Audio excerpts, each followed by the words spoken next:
हुआ commodore S बहल sir, हासिल क्या हुआ ट्रंप को? मुझे एक बात बताइए, रिजीम आप चेंज नहीं कर पाए। मुझे तो लगता है कि पहले जो सत्ता के खिलाफ वहां आक्रोश था वो खामनेई की मौत के बाद यू टर्न लेता हुआ नजर आया, लोग और ज्यादा एकजुट नजर आए सड़कों पर उतरकर। इसके अलावा आसपास में खाड़ी देशों में एनर्जी इंफ्रास्ट्रक्चर पर हमले हुए और पूरा वर्ल्ड एक ग्लोबल बोलते हैं रिसेशन के दौर की तरफ आगे बढ़ता हुआ नजर आया है, और इन सब का जिम्मेदार अगर कोई है तो वो ट्रंप ही नजर आए।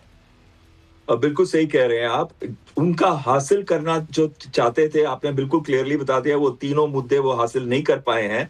तो इस वजह से वो अब 5 दिन के लिए उन्होंने हमले रुकवाने को कहा है। लेकिन हमले कहाँ पे? पावर प्लांट्स पे और एनर्जी इंफ्रास्ट्रक्चर पे। ये जेन्युइन भी हो सकता है, लेकिन साथ साथ पे 4,500 से 5,000 के करीब जो मरीन एक्सपीडिशनरी यूनिट के पर्सनल 3 अलग अलग एम्फीबियस असॉल्ट शिप्स में आ रहे हैं। तो कहीं ना कहीं वो साइकोलॉजिकल प्रेशर भी हो सकता है, या फिर अपना सेकेंड फेज जो कि बूट्स ऑन ग्राउंड का भी हो सकता है आइलैंड्स को ऑक्यूपाई करने के लिए। लेकिन इससे ट्रस्ट डेफिसिट बढ़ गया है। अब ईरान के हाथ में एक्चुअली चाबी ईरान के हाथ में है, क्योंकि रेजिलियंस ईरान के पास है। मिसाइल हमले वो कर रहा है। और देखिए, जो इनका जोकर इन द पैक है वो तो नेतन्याहू है, वो इजराइल है।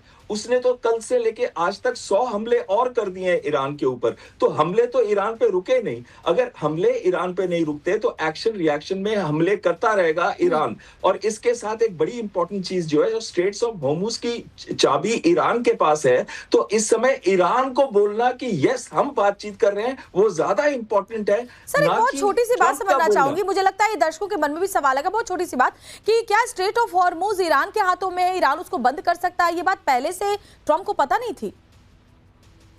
ऐसा क्यों किया? ये आप मुझसे पूछ रही हैं कि? जी आपसे ही समझना चाहूंगी सर। अच्छा, ऐसा है कि स्ट्रेट ऑफ हॉर्मुज की चाबी को उन्होंने ध्यान नहीं दिया। बिल्कुल सही कह रहे हैं कमोडोर बहल कि उसकी चाबी उसके हाथ में। देखिए, ग्रेटर टुम जो वहां पर है और लेसर टुम ये कंटेस्टेड एरियाज हैं। ईरान उसको कंट्रोल करता है, लेकिन जो बाकी खाड़ी के देश हैं वो भी उस पर अपना हक जमाते हैं। जहां तक रहा, जब तक ये तीनों अबू मूसा, ग्रेटर टुम एंड लेसर टुम, केसम आइलैंड भी पर उनका कब्जा है और हैंगम पर भी है, ये उसके मुहाने पर हैं स्ट्रेट ऑफ हॉर्मुज के। वहां आईआरजीसी की फोर्सेस बहुत इंट्रेंच्ड हैं। उनके पास अंडर वो जो अंडर सी बोट्स भी हैं, स्पीड बोट्स भी हैं, मिसाइल्स भी हैं, क्रूज मिसाइल्स भी हैं।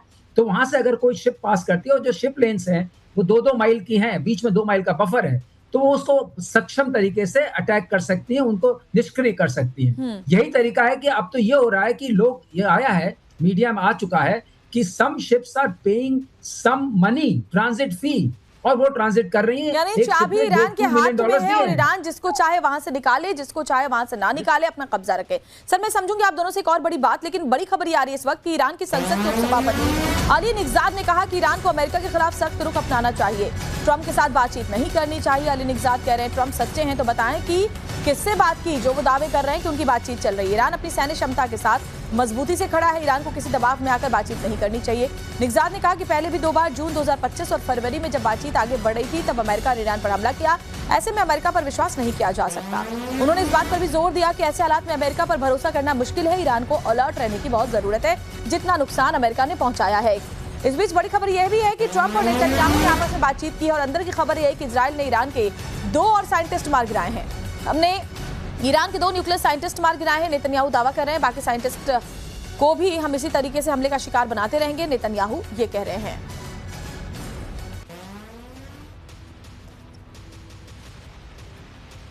तो आपको ये भी बताते हैं कि ट्रंप और नेतन्याहू के बीच जो बातचीत हुई है उसमें क्या दावे इजराइल की तरफ से किए गए हैं और दोनों के बीच क्या बड़ी बातें हुई हैं।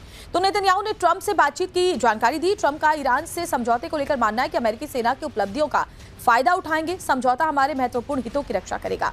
ईरान और लेबनान दोनों पर हमारे हमले जारी हैं, मिसाइल और परमाणु कार्यक्रम को हमको चल रहे हैं जैसा कि हमारा मकसद था। इजराइल का हिजबुल्लाह पर लगातार प्रहार जारी है, कुछ दिन पहले 2 परमाणु वैज्ञानिकों को मारा गया। हमारा हाथ अभी भी पूरी तरह से खुला हुआ है, बेंजामिन नेतन्याहू कह रहे हैं, हम किसी भी हाल में हमारे हितों की रक्षा करेंगे और इसे करते रहेंगे। तो देखिए इस तरह के तमाम दावे किए जा रहे हैं, लेकिन कोमोडोर एस बहल मैं आपसे ये समझना चाहूंगी कि अब जिस तरीके से अमेरिका और इजराइल ने हमला किया ईरान पर, ईरान बहुत ही फोर्सफुली और बहुत ही स्ट्रांगली उसने इस पूरे हमले का जवाब दिया और कहीं ना कहीं बैकफुट पर जाने को ट्रंप को मजबूर कर दिया। ऐसे में जो बातें कही जाती हैं कि ईरान जिस तरह से अपने देश के अंदर दमनकारी नीतियां अपनाता था, ईरान जैसे दूसरे देशों के लिए खतरा है, क्या अब इस पूरे युद्ध और उसके अंजाम के बाद ईरान के हौसले और नहीं बढ़ जाएंगे? देखिए, बिल्कुल सही कह रहे हैं। जितना भी डिस्ट्रक्शन हुआ है, बहुत बड़ी तबाही हुई है ईरान के अंदर। 1500 के करीब तो उनके सिविलियंस और कुछ सोल्जर्स मारे गए हैं, लेकिन उनकी टॉप लीडरशिप भी चली गई है। लेकिन उन्होंने एक इतनी अच्छी सक्सेशन प्लानिंग करके रखी हुई थी कि एक के बाद एक नया-नया लीडर उनकी जगह लेता रहा, चाहे वो आईआरजीसी के थे या पॉलिटिकल लीडर थे। और साथ में अब जो उनको भरपाई करनी है, चाहे वो उनका नुकसान उनके military institution, headquarters, police, law and order, IRGC या फिर दूसरे जो उनके अड्डे थे या डिफेंस मैन्युफैक्चरिंग कैपेबिलिटी में या फिर जो उनका मिसाइल और ड्रोन्स का इंफ्रास्ट्रक्चर में कुछ भी या कमी आई है या डिस्ट्रक्शन हुआ है, तो वो उसको भी अगले कुछ सालों के अंदर वापस भरपाई कर लेंगे, वापस डेवलप कर लेंगे चीन और रशिया की मदद से। तो इससे ये होगा, कम से कम पूरे विश्व में जो एक अमेरिका की इनविंसिबिलिटी थी वो अब शैटर हो गई, वो वाली इमेज शैटर हो गई। और कहीं ना कहीं ये दिखने लग गया है कि अब बहुत सारे देश जो हैं, इस बार देखिए नाटो के देश भी आए नहीं है खुल के।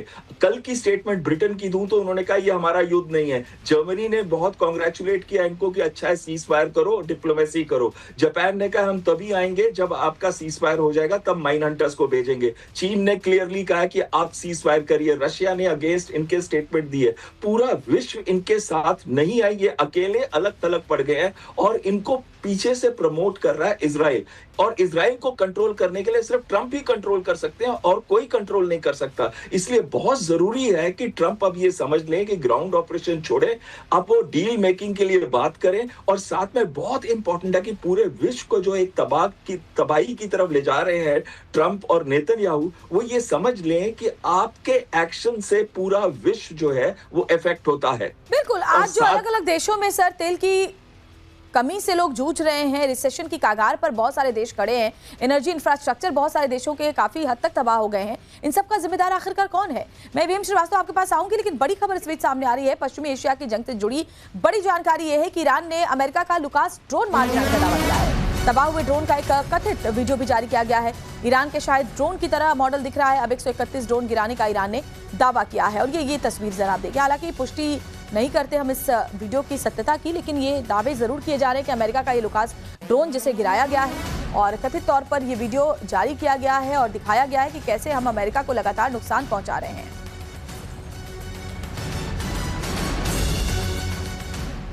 तो ये तस्वीरें ये बताने के लिए काफी है कि ईरान पर भले ही तमाम दावे ट्रंप की तरफ से किए गए कि उनकी नेवी तबाह हो चुकी है, उनका एयरफोर्स तबाह हो चुका है, बावजूद इसके लगातार जंग के मैदान में पूरी शक्ति के साथ ईरान लड़ता हुआ और जवाब देता हुआ दिखाई दे रहा है। यहाँ तक कि उसने अपने मिसाइलों की रेंज भी बढ़ाई और डिएगो गार्सिया तक उसने मिसाइल हमले किए। ऐसे में अब ट्रंप ये बात समझ चुके हैं कि ईरान से इस युद्ध में नुकसान दोनों तरफ का होगा। जाहिर तौर पर ईरान को बहुत बड़ा नुकसान हुआ है, लेकिन ट्रंप का भी नुकसान कम नहीं है। इसके अलावा इजराइल में भी लगातार ईरान की तरफ से हमले किए जा रहे हैं। खाड़ी देशों के एनर्जी इंफ्रास्ट्रक्चर्स को निशाना बनाया गया है, रिहायशी इलाकों को निशाना बनाया गया है। दुबई के इंटरनेशनल एयरपोर्ट को कई दफे बंद करना पड़ा, वहां से उड़ानों को प्रभावित किया गया। ये सब कुछ हुआ है क्योंकि ईरान के ऊपर हमला इजराइल और अमेरिका ने मिलकर किया। खामनेई की मौत के बाद एक अलग तरह का जो उत्साह था, जोश था इस युद्ध के मैदान में, वो ईरान का नजर आया। और वही अब हालात जो है आप जरा देखिए कि 25वां दिन युद्ध का है और अभी भी ईरान की तरफ से जो वीडियोस जारी किए जा रहे हैं वो इस बात को साबित करते हैं कि ईरान अभी भी इस जंग में डटे रहने के लिए पूरी तरीके से तैयार है।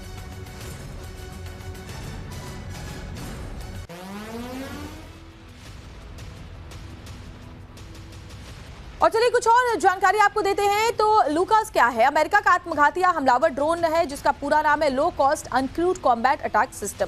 अमेरिकी रक्षा फर्म एस्पेक्ट वर्क्स ने इसे बनाया हुआ है। लुकास एक वन वे अटैक ड्रोन है जो टारगेट से टकराकर खुद को नष्ट कर देता है। ईरानी ड्रोन शायद 136 की तरह डिजाइन है, देखने में शायद जैसा होता है लेकिन आकार में थोड़ा सा छोटा होता है शायद से। ईरान ने अमेरिका पर ड्रोन चोरी का आरोप भी पहले लगाया था। लुकास ड्रोन की जो कीमत है लगभग 30 लाख रुपए होती है। करीब 800 किलोमीटर तक की दूरी को ये तय कर सकता है और लगभग 18 किलोग्राम विस्फोटक ले जाने में ये सक्षम है और इसी को गिराने का दावा ईरान ने किया है। इसको लेकर के बाकायदा एक जो वीडियो है वो भी आईआरजीसी की तरफ से जारी किया गया है, जो वीडियो भी मैंने आपको दिखाया कि अमेरिका के लुकास ड्रोन को ईरान ने मार गिराने में सफलता हासिल की है। और हमारे साथ देखिए खास मेहमान दोनों ही जुड़े हुए हैं, कमोडोर एस बैल साहब भी हमारे साथ जुड़े हुए हैं और एवीएम श्रीवास्तव भी हमारे साथ जुड़े हुए हैं। एवीएम श्रीवास्तव, जिस तरह से नुकसान अमेरिका को हो रहा है, देखिए ड्रोन की तस्वीर इस वक्त भी टेलीविजन स्क्रीन पर चल रही है। लुकास ड्रोन को मार गिराने का दावा ईरान की तरफ से किया जा रहा है, यानी नुकसान तो बहुत ज्यादा ईरान का हुआ है लेकिन अमेरिका भी कम नुकसान नहीं झेल रहा।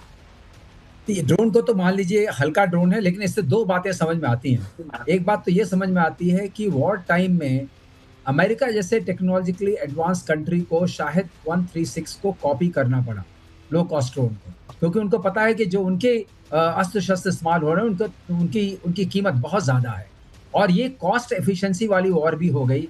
जो जिस तरह की कॉस्ट अभी अमेरिका का लग रहा है और जो उन्होंने मांगा है, करीब $27 बिलियन का तो एग्जैक्ट रिपोर्ट आई थी ऑन मार्च 22, आज हम मार्च 24 में हैं। उसके बाद $200 बिलियन उन्होंने और मांगा है, और जो ये कॉस्ट की हम बात कर रहे हैं, ये सारे जो इंटरसेप्टर मिसाइल्स हैं और जो एक्सपेंडेबल एम्यूनिशंस हैं, प्लेटफॉर्म्स की बात नहीं हो रही है। प्लेटफॉर्म्स में इन्होंने ऑलरेडी फ्रेंडली फायर में F-15E तक को गवा दिया है, और इनका एक फ्यूल टैंकर भी चला गया है। एक अनुमान के हिसाब से अमेरिका के 16 जहाज गिर चुके हैं जी, बिना किसी डायरेक्ट थ्रेट के। बिल्कुल सही कह रहे हैं सर। और कमोडोर इस बहल एक आखिरी कमेंट आपसे भी लेना चाहूंगी, क्योंकि वक्त बहुत कम है, क्योंकि देखिए आज बढ़त के साथ शेयर बाजार खुला है, तो क्या उम्मीद करें सीज फायर होता है अगर, और अगर बातचीत की मेज पर ये देश आते हैं ईरान अमेरिका, तो भारत के लिए भी एक अच्छा एक संकेत होगा, और जिस तरह के हालात से हम गुजर रहे हैं उससे बेहतर स्थिति में हम जाएंगे। देखिए बिल्कुल सही कह रहे हैं। आज एक उछाल तो आया है, $10 के करीब पेट्रोल की, क्रूड ऑयल की कीमतें नीचे आ गई हैं, 99 से $100 के बीच में आ गई हैं, और ये उछाल तब तक सस्टेन करेगा, क्योंकि हो सकता है कि अगर ये सीज फायर, कोई भी पॉजिटिव स्टेटमेंट अगर ईरान से आती है, जैसे कि बातचीत शुरू हो गई है, तो देखिएगा ये स्टॉक मार्केट कहां चली जाएगी। ग्लोबली भी पड़ेगा। बिल्कुल सही कह रहे हैं सर, माफ कीजिए रोकना पड़ेगा आप दोनों को। बहुत बहुत शुक्रिया तमाम जानकारी हम तक पहुंचाने के लिए।